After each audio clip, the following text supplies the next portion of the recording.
سوپای تورکیا لە ناوچەکانی ئامێدی و مەتینە بەدەیان کیلۆمەتر هاتووەتە ناو قوڵایی خاکی هەرێمی کوردستان و بارەگای سەربازی کردووەتەوە.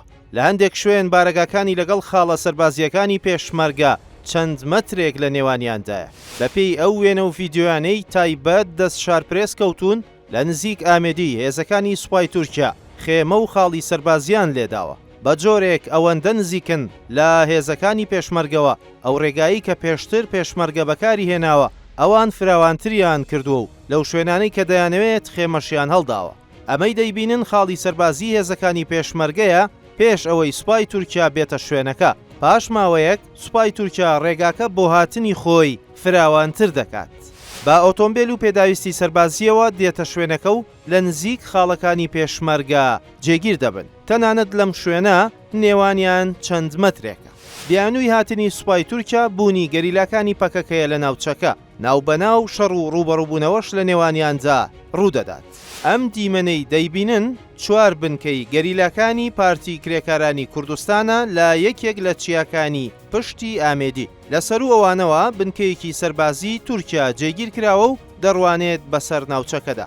هێزەکانی تورکیا لە سنووری شارۆچکەی ئامێدی بە دووری تەنیا چەند کیلۆمەترێکی کەم بنکەی سەربازی و سەنگەریان جێگیر کردووە و لە هەر ئان و ساتێکدا بیانەوێت دەتوانن بگەنە قوڵایی ئاوەدانی شارۆچکەکە.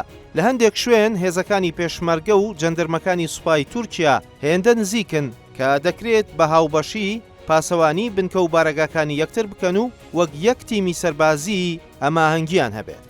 بەپێی ئەو وێنە و دیمەنانەی دەست شارپرێس کەوتووە، چیا و گردە بەرزەکانی دەوری ئامێدی هەمویان بوونەتە مۆڵگەی سوپای تورکیا و بنکە و بارەگای سەربازی لێداناون و جادە و ڕێگەی فراوانی بۆ هاتوچۆی هێزەکانی دروست کردووە کە ئەمەش دەرخەری ئەوەیە نایەوێت ئەو ناوچانە چۆڵ بکات.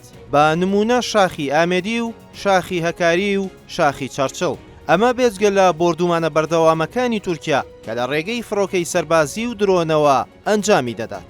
هەرچەندە بەرپرسانی وەزارەتی پێشمەرگەی حکوومەتی هەرێم ڕەتی دەکەنەوە هیچ هەماهەنگی و پەیوەندیەک لە سنوورەکەدا لەگەڵ سوپای تورکیا هەبێت بۆ ڕوبەڕووبوونەوەی پەکەکە، بەڵام بەپێی وێنە و ڤیدیۆکان وا دەردەکەوێت هێزەکانی پێشمەرگە و سوپای تورکیا خاڵەکانیان تەواو لە یەکەوە نزیکن. بە جۆرێک ناکرێت دوو هێزی سەربازی بەبێ بوونی پەیوەندی و هەماهەنگی ئەوەندە لە نزیک یەکتر بارەگا یاخود خاڵی سەربازیان هەبێت.